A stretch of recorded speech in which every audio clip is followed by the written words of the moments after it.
Now, medicinal herbs. And at first I thought you might have been talking about medicinal herbs because you were talking about using herbs. Well, I guess that could be culinary herbs as well. I mean, some people believe that medicinal herbs are the way to heal your body. And, well, I mean, it's a common belief. It's understandable. You've had quite a bit of experience with this. And many people seem to benefit from using these things, right? At least while they're using them.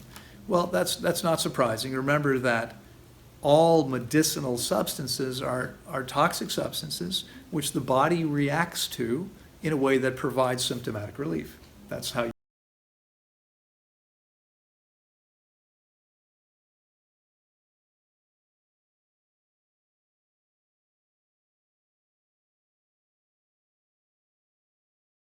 for most people, smell and taste so bad you wouldn't want to eat them, right? There's some exceptions. Oh, that's it's personal. It's personal taste. I find most of the medicinal herbs like pretty powerful and nothing I'd want to really consume. But when if you use them the way they're prescribed, just like the drugs that came from them, right? Drugs originated from herbal medicine. They were using whole herbs, and someone thought, well, what if we can concentrate the active ingredients? And that's how drugs came about. But they came from herbs initially. Now today, almost all drugs are man-made in laboratories, in factories. They're no longer from plants. But the fact that all drugs have always been toxic to us, I think suggests that whatever they came from would be toxic too. So, it's coming back, and that's because you mentioned natural hygiene. I guess again, hygiene talks about both culinary and medicinal herbs. So the natural hygiene perspective is a simple one, and if you understand it, it really makes life easy, right? That simple perspective is that the organism, and only the organism, can heal the organism. That is to say that healing is never something that comes in from outside. It just doesn't happen that way.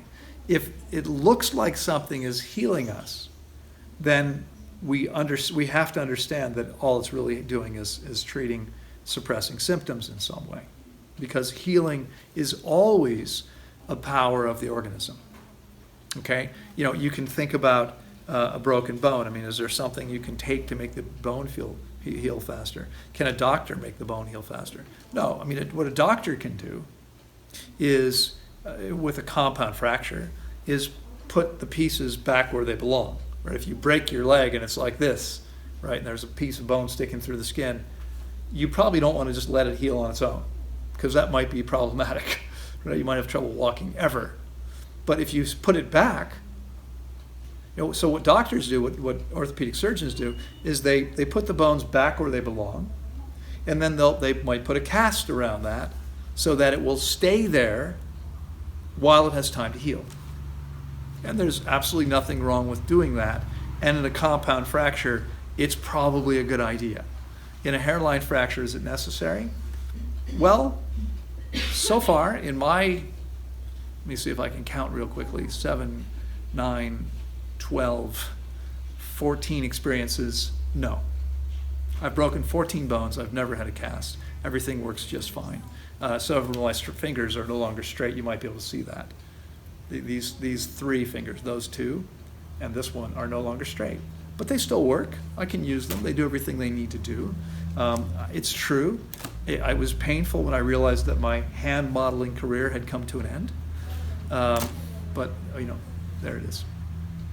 So it's important to understand. I mean, there are a lot of people that think, well, in order for that to heal, you have to see a doctor. No. I mean, in order for it to heal straight, maybe. Mine healed, they're no longer straight, but they still work, right? Healing is something the body does. It's not something any practitioner can do. I mean, I don't know, you probably heal this. You probably hear this. People sometimes say, oh, you're a Reiki master, you're a healer. And I'll say, no, I'm not a healer. I can't heal anybody, okay? I can put energy into your body That might help you heal, but your body has to do the work. Your body has to do the healing. I can't heal you from outside. Okay, I don't believe that's ever possible. And that's one of the primary tenets of natural hygiene.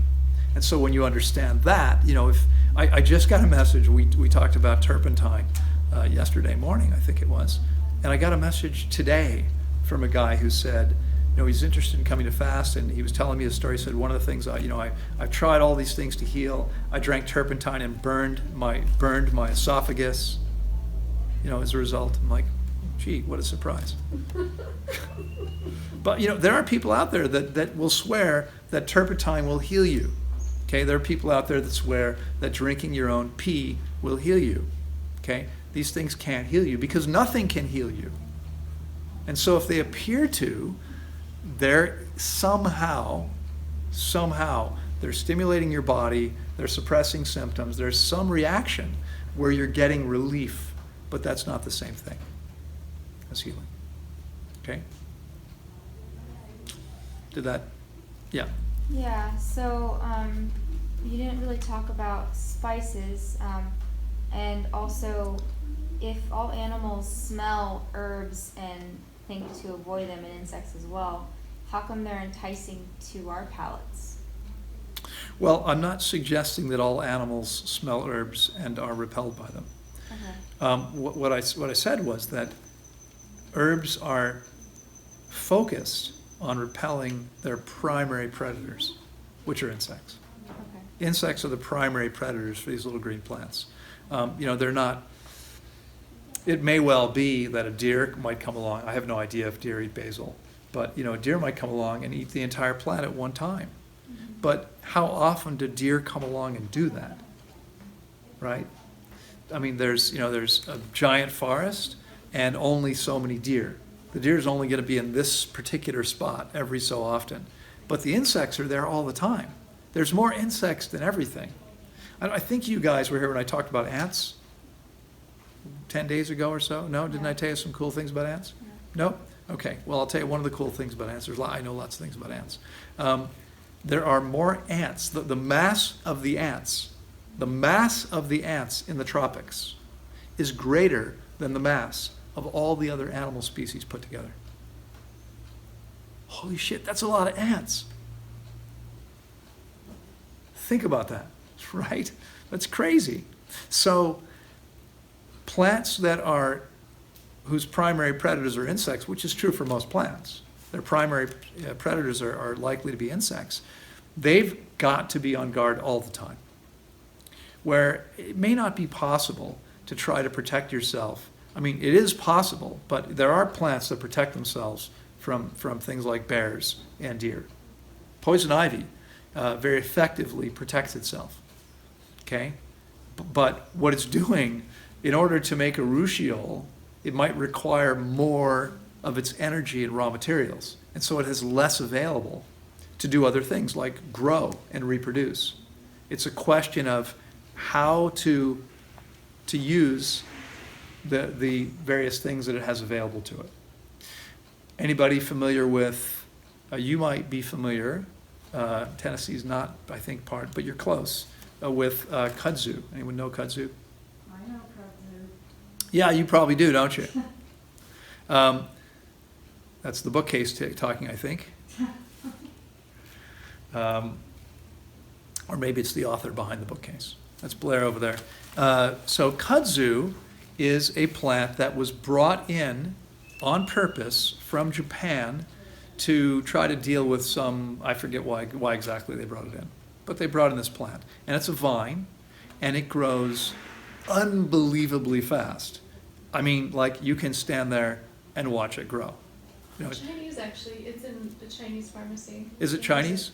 Okay. Well, I don't know that it's Chinese. I thought it came from Japan, but maybe. I think it did come from Japan. Yeah, but maybe it's in the Chinese. Or Chinese. It's for the spleen energy. It's a spleen thing. Anyway, kudzu. Now, if you drive through Georgia and northern Florida and maybe parts of South Carolina, I guess. Yeah, Blair. Yeah. Yeah. North Carolina too. Okay, you'll find kudzu, and it will kill trees. because it grows so fast, it'll smother everything. It just covers everything so that it gets no air or light. And I mean, trees can't survive without light, right? They need sunlight on their leaves. That's how they produce sugar. They don't do very well without that food. And so it's a problem. And this is an example of something that, my guess, I don't really know about this, but my guess is that kudzu may not be very toxic because it's putting most of its energy into growth and not the production of toxins. Where poison ivy, poison oak, poison sumac may not grow very quickly, but they're putting a ton of energy into making themselves toxic. Right? It's a question of how to use these resources. Hey, thanks for watching. If you're interested in more information about fasting in general, we've got a playlist there. If you're interested in fasting for specific conditions, you can check out that list. If you want to hear what people's experience was in their own words, we've got a group there, and then we've got another one which is all about optimal diet and how to maximize your health.